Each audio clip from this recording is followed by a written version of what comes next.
All right, friends, it's T, and I'm back, my friends, with a new video. It's on JasonBlaha, Strength and Fitness. You know, our favorite YouTuber man, Coach Blaha, the lifting gym slave. Yaban. Let's review this video. JasonBlaha says moderate training volumes work if you train hard enough. Oh, how do moderate? I don't understand what he's trying to say here. How do moderate training volumes work? What do they work? What do they work exactly? They work, everything works until it stops working. But I don't know what he means, this works. Let's review this. Hey everybody, it's JasonBlaha here. I'm just sitting here drinking my morning coffee. Yes, hey Jason. Get sexy while I do it. I thought I would chat with you Yes, he loves the sexy word, yeah. guys a little bit. This is kind of relevant because I've had a few people say in my blogs, yeah, you ran your higher volume experiment based upon the data, and I wasn't completely happy with it, so I've kind of gone back to stuff I've done with some of my clients. And that's, trying to stay closer to 10 sets per muscle group, obviously. You have clients, bro? No idea. You really have clients, man? I thought it was all fake, bro. Oh my God. JasonBlaha he actually has clients. Fuck, I didn't know that. Fucking shit, man. He really has clients. Jesus. It's like arms getting just a little more focus. I thought he was joking, like all the other stuff he's talking about, CIA, military and all that. But focusing on quality sets, intensity, progressive overload, making every single set count. And it raises a good point about total sets, because I've observed this as a coach over. Do you think anybody could have a client out there, can get clients? Can anybody be a coach? I've seen young people that are coaches. I see people at the swimming pool, they get they get their swimming badges and then they become a lifeguard. They're like 17, 16, 15 years old, 16, working for the city. Or can they be coaches? Yeah, anybody can be a coach, man. Your friend down the street could be a coach, providing he's a little bit older than you. It's usually an older person can be your coach.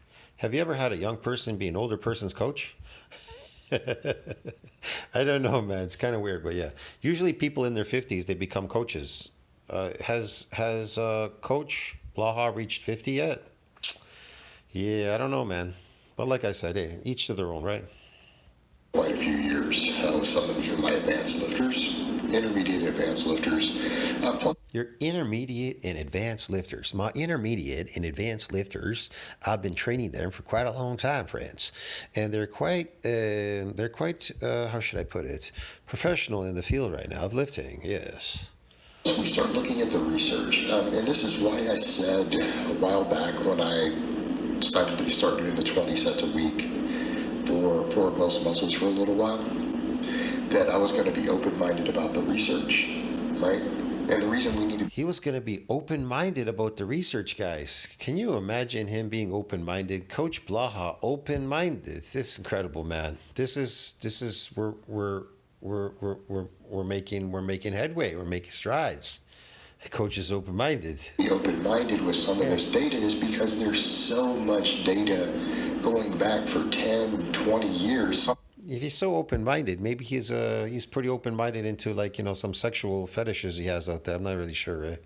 There's all this new shit out there going on, right? Transgender generation and all that. Who knows? Sometimes by some of the same researchers showing things like 6 sets a week, 8 sets a week, 10 sets a week produced very, very robust muscle growth. And that's where we need to be. Okay, that's where we need to cancel it. 10 sets produced muscle growth. No set is going to produce any muscle growth. Food produces muscle growth. Now, you could get some muscle growth, but then you can't even see it. It could be microscopic. It can be microscopic, yes. Look, man, I got to bring this proof out, okay? I'm going to prove that coach is full of shit, man. All right? I'm going to prove to you people. I try to make people understand that a set is not going to build a muscle. What is going to build muscle? It says here, you can see this thing here, nutrition and muscle protein synthesis, a descriptive review. This is NCBI. They usually put the most important stuff at the top. So if muscle is going to if muscle is going to gain mass Protein synthesis must exceed what? Protein breakdown. Now, if protein synthesis does not exceed protein breakdown, you're not going to see mass on the myofibrillar and contractile proteins. What you're going to see in mass, most likely because you're a chronic lifter, is sarcoplasmic hypertrophy, glycogen that you keep eating. Yes, because you're not exceeding breakdown. You understand me? Muscle is continuously being broken down and built up, broken down and built up. So you need to shut it off. And then protein balance needs to be 0 to maintain it. Not a gym. Gyms don't maintain muscles. They break proteins down. While it may be common to view resistance training as a powerful stimulus for protein synthesis, definitely, yeah, I would say it could be a powerful tool for protein synthesis, yes. But that doesn't mean you built a muscle, okay? But it is also important to recognize that it is a signal for what? Protein breakdown. It is a signal for protein breakdown and a signal for protein synthesis. So you get 2 in 1. So you could be walking around in a broken down state. You understand me? It could last 24, 48, 72 hours, this breaking down from the last session that you put in a gym.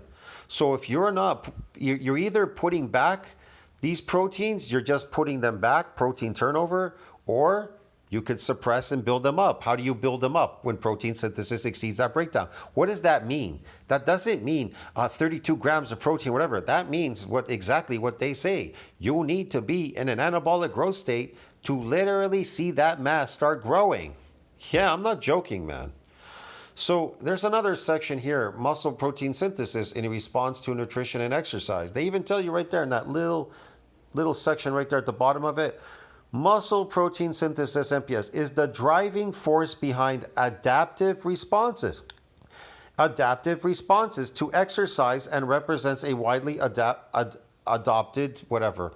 I'm going to open it up, man. Fuck it. I don't know what section that's in now. Oh, here it is. Okay.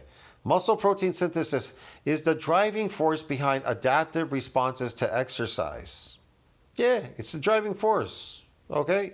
It is the adapted. So to get an adaptation in muscle growth, you're adapted. Your food, you're adapted to your 3 meals or your 4, 5, 6 meals a day. You need to be unadapted from that. You need to get more adaptations. You need to keep eating, stretching your stomach, and growing. You understand me? Otherwise, it ain't working. I think that you need to focus more on food than you're lifting in the gym. The lifts, they're nice, they're cute, they're all this funny stuff. This is all great and everything. But if you're not focused on eating, you're not going to build jack shit. I'm telling you that much, okay? So chronic efficacy and acute interventions, i.e. exercise, nutrition, recent findings in this area have been progressive. It has. Nutrient driven increases the MPS are of fine duration, switching thereafter despite sustained amino acid availability. Well, I would say you should fucking incorporate everything, amino acids and, a bunch of stuff, man. This is quite interesting report. I don't know if I put this one in my community section. Maybe I did. So they talk about EG, see? Analyzing distinct subcellular fractions. Example, myofibrillar, sarcoplasmic, and mitochondrial. Now, if your mitochondria are not functioning, you'll be weak. And you won't be able to put on muscle either. You'll have all kinds of situations. But sarcoplasmic are not myofibrillar, is not myofibrillar. And these proteins is not contractile proteins, glycogen, okay? Is not. All right, may provide a readout of chronic exercise efficacy in addition to effects in size in MPS per se. Yeah, you may get one without the other, and you are. Increases similarly with endurance in RE. Increases in myofibrillar MPS are specific to RE. Prophetic and adaptations hypertrophy. Finally, the molecular regulations MPS by exercise and its regulation via anabolic hormones, IGF-1 has been questioned, leading to discovery of alternative signaling MPS. I'm telling you, you need to be in an anabolic growth state. When you are, and you get this, the IGF-1, that comes out in muscle damage. That's all increased right away. When muscles are damaged, Yeah, I don't know what else to tell. I don't. Okay, I'm not gonna get into all this, man, because I gotta go back to the video. So he's wrong. Okay, why isn't this moving? The fuck? This is not turning now. I don't know why. There we go. To be clear, when we are talking about the high volumes of training, and this is something that came up in that interview with, not interview, but that debate. You guys remember the few years back, Lyle McDonald and Mike Israel had that volume debate over those volume studies?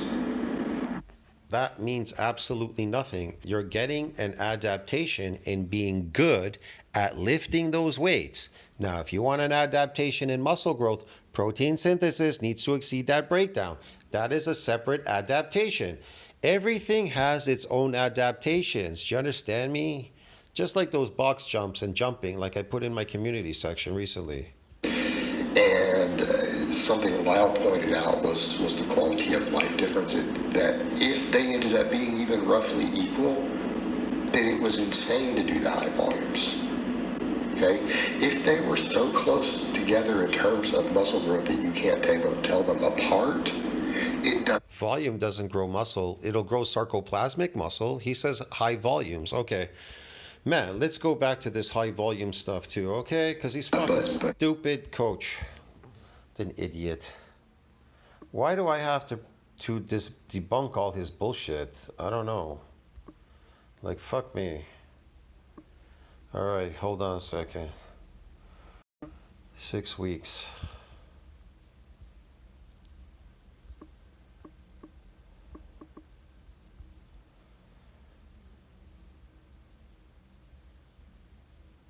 Here's what happens to people that are trained. Resistance training in young trained men largely attributed to what? Sarcoplasmic hypertrophy, high volume resistance training. People that are trained, coming in, if you're trained now, you're coming in, you're an endurance athlete, you're high resistance training. You're gonna get sarcoplasmic hypertrophy. Your body's gonna draw the glycogen that you've been eating into the muscle, and you're gonna get these phony sarcoplasmic muscles, man. Get it, broski? Yeah, man, that's what's gonna happen. It happens to everybody. Now I don't know why this is not turning for some reason. Is this fucking thing jammed? No, okay, here we go. Stupid shit. But, I like training. Okay, but it takes time out of your day. It takes recovery resources. You have to recover from all that. You have to spend time doing that. Then the other factor with it that I pointed out with all the... Us bodybuilders, we don't recover. We grow. We grow and we get stronger. We don't recover. Endurance athletes recover, duh. This a while back, even when I was doing that, you have to factor in the injury side. What is with him in this injury? If you're getting injured in a gym lifting weights, it's because you're weak. You are physically weak if you're getting injured. I don't care, man. If you're getting weak in the gym, if you're getting injured in a gym, you are fucking weak, man. I don't care what it is. Impingements in your shoulders, fucking, I don't know what, a pull, something, a strain. If you're getting that, it's because you're weak, okay? Because you never built yourself muscularly, physically stronger.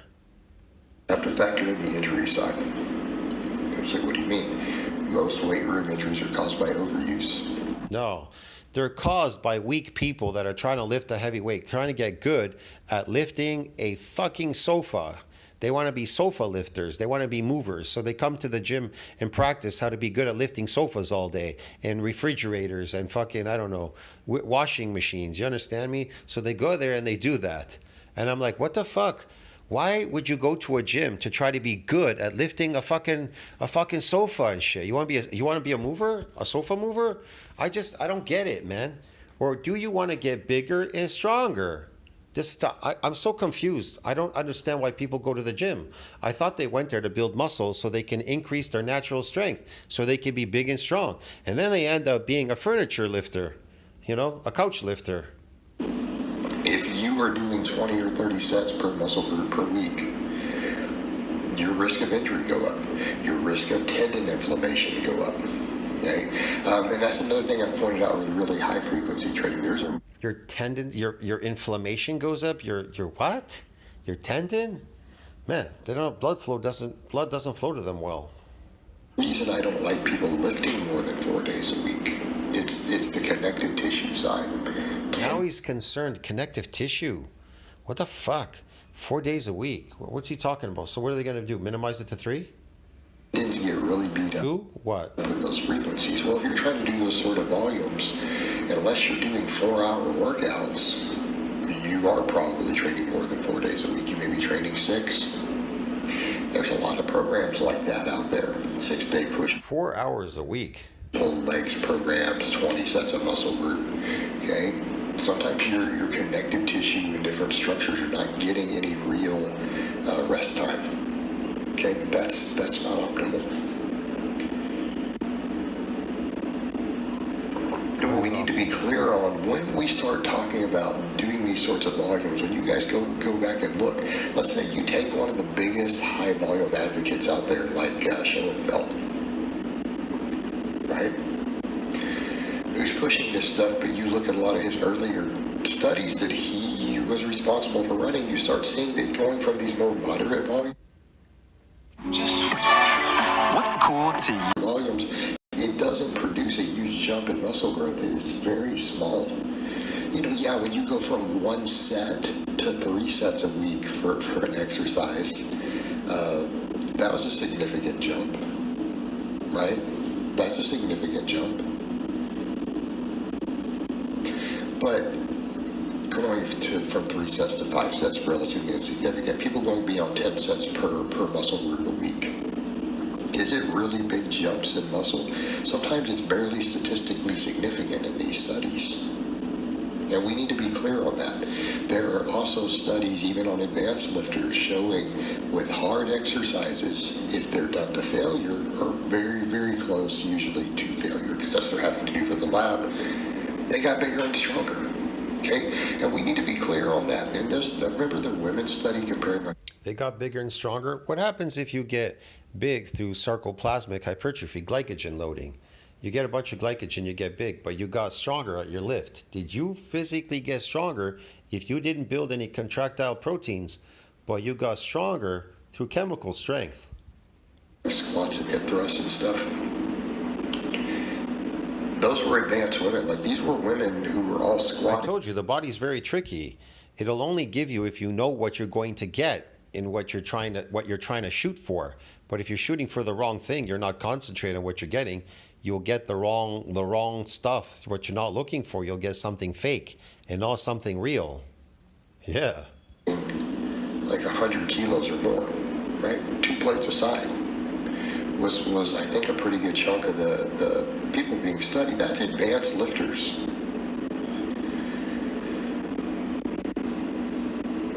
They had them doing 6 sets of squats a week or 6 sets of hip thrusts a week, right? They all gained muscle and strength. How much muscle did they gain, Blaha, and this strength? How much strength did they gain? You keep saying they gain muscle and they gain strength. Okay, how much was it? How much was it that they gained? How much muscle did they gain from lifting? Please tell us. Like what? Half a pound? Quarter of a pound? How much strength did they gain? 5 pounds? 10 pounds? What? Okay, 6 sets. You see, it's easy to ramble off things and say, well, they gained some muscle and they gained some muscle and they gained some strength. Okay. How much was it? Could you see the muscle? Was it visible? Could you see it? How much muscle did they gain? How do you know they gained muscle? Can you see? Is it contractile? What kind of muscle did they grow? Sarcoplasmic or myofibrillar? What exactly did they get? What type of strength did they get? Did their natural strength go up? Their natural strength go up? Did you measure the natural strength? Did you get them to become stronger? Like they grew muscles and now they went away from the gym for a while, right? To make sure it's not some chemical strength, it's their physical strength. They're able to lift heavier, somewhat a little bit heavier in natural strength. Did you measure it that way? Like, what exactly did you do to measure this strength? What is this strength? Is it the fake strength, practiced strength, or is it natural strength that went up because of fucking myofibrillar growth, dude? Remember Schoenfeld's famous row versus curl study?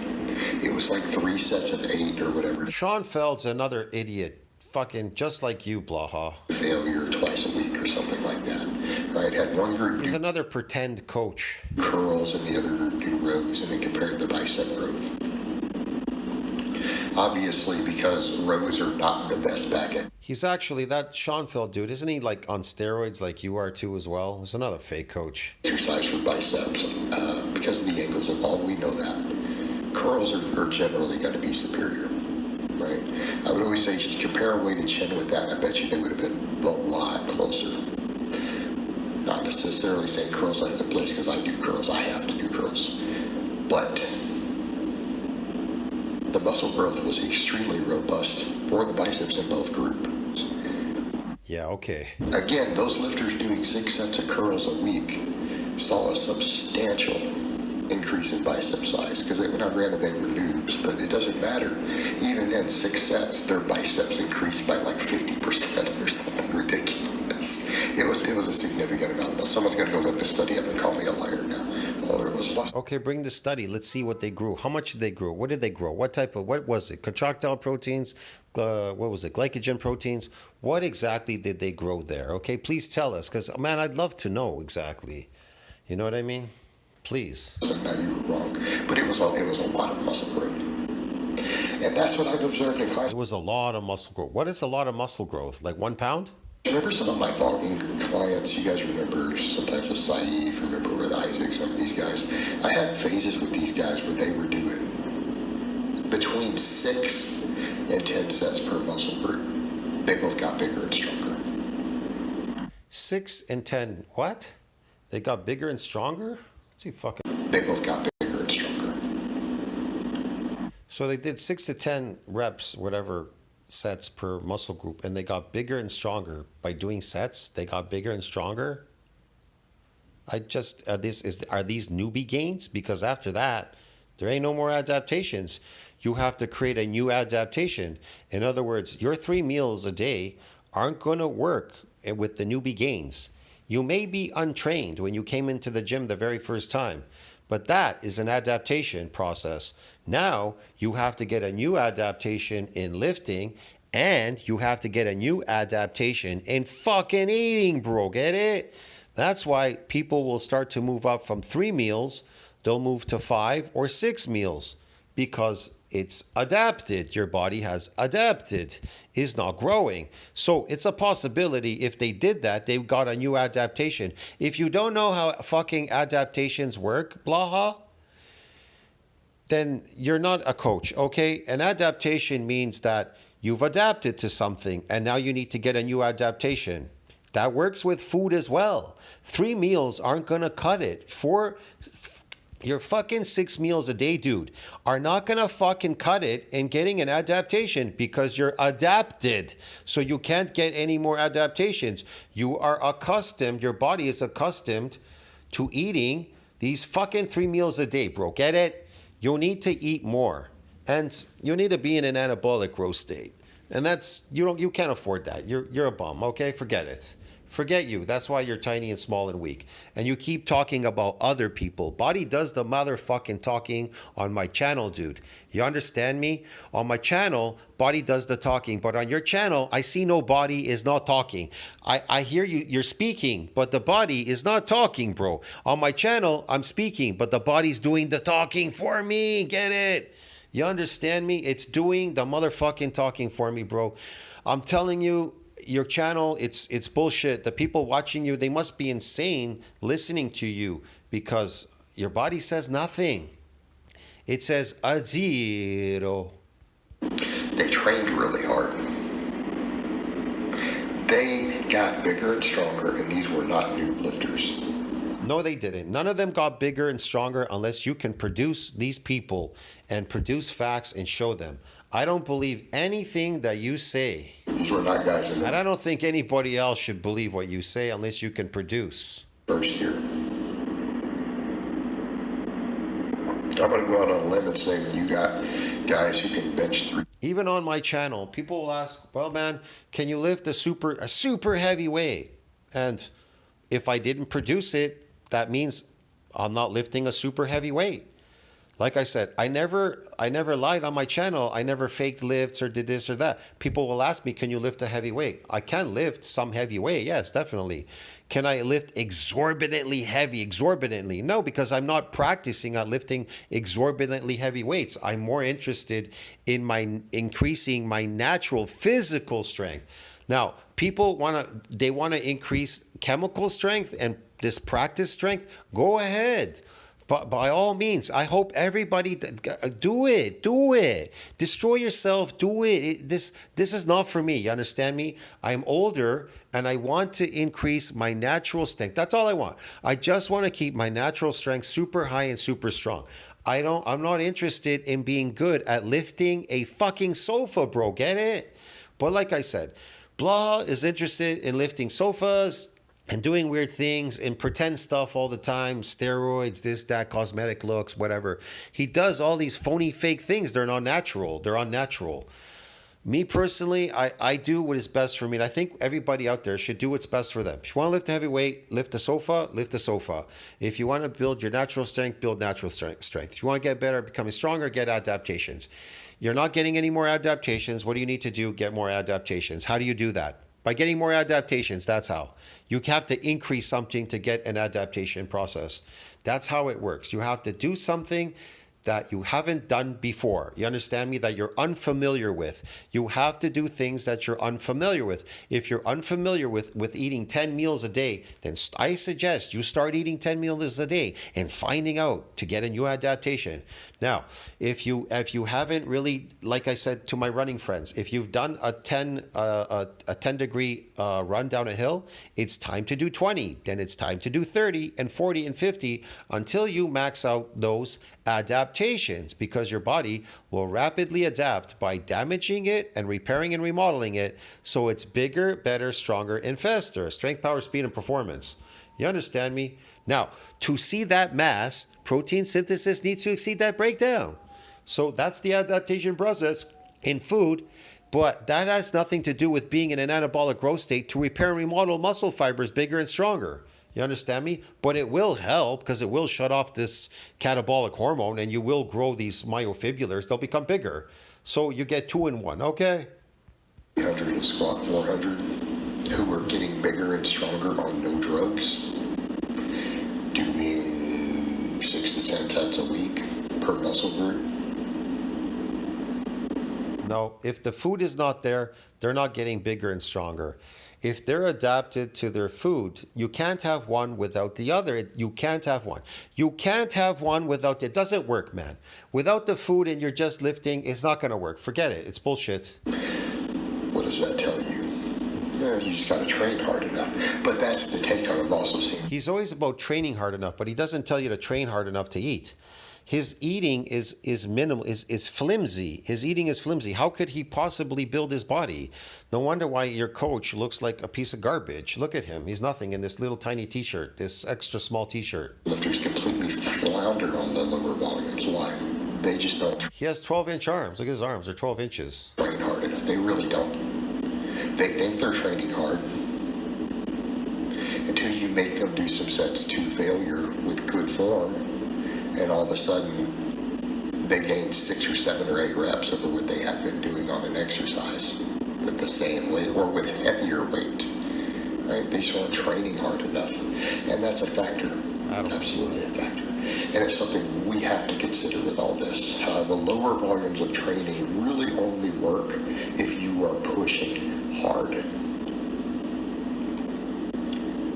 But if Yeah, you'll get sarcoplasmic hypertrophy, like I read that. The 6-week training, high volume training, and trained young men. Trained people get sarcoplasmic because there's no more adaptations. They're trained. If you want an adaptation in muscle growth, then muscles, they don't get damaged all the time. They get damaged through an adaptation process. Do you understand me? Fuck, man. If you are trained, muscles, they don't get damaged. That means 0 adaptations. So what is their muscle growth attributed to? Sarcoplasmic hypertrophy. Get it? They're an endurance athlete coming into the gym, chronically lifting. Now, how do you get an adaptation? What is periodic lifting associated with? Periodic lifting. It would be associated with what? an adaptation. Only if you move to the next level. You understand me? Do. It does work, and we've all seen, all of us who've done this long enough, have seen guys train that way over the years and make good gains. We've all seen it. I've seen it. A lot of it's phony gains. That's what it is. Phony gains.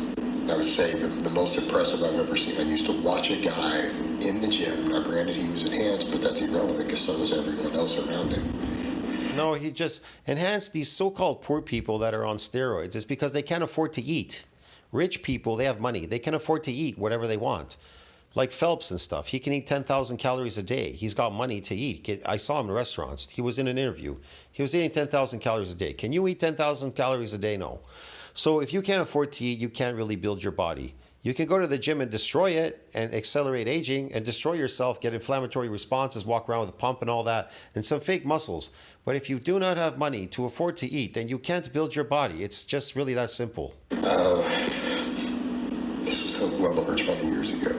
Older dude had one of the better physiques I've ever seen in my life. He trained 3 days a week. He trained 3 days a week. And it was literally... He trained 3 days a week and he had a good physique. What did he split in those 3 days? like a chest and tricep day with shoulders, back and biceps, and a leg day. Okay, he split it up way too much. There's an overworking. If he split the upper body, trying to get an adaptation, he overworked it. Dude's workouts were... So he might be just looking better. So that's nothing to do with an adaptation process. He's losing body fat. It's nothing. It's nothing. Endurance athlete. like 40, 45 minutes, 3 days a week. But you'd watch how he trained. He could rep 315 on the incline. He could rep 2 plates on the way to... Okay, if he could rep all that out, if he could rep really heavy weight, then he's not getting a new adaptation because it's not associated with getting stronger. You get stronger after the adaptation, but during the adaptation process, you can't be strong. It's impossible. It's impossible, man. If you're trying to strive for higher adaptations, you're going to get damaged. You're going to be in a weakened state. You're going to get weaker in that session. You don't get stronger lifting. So he was adapted. That's all. Reps. He did high reps with 405. Like he would do like sets of 8 on a high bar squat with 405. Yeah, he's getting better at moving furniture. There, your friend.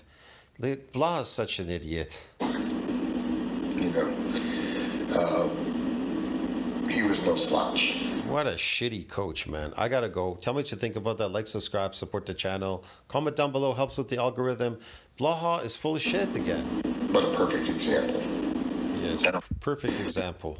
I What? don't think that guy did more than 7 or 8 sets a week per muscle. Maybe 9.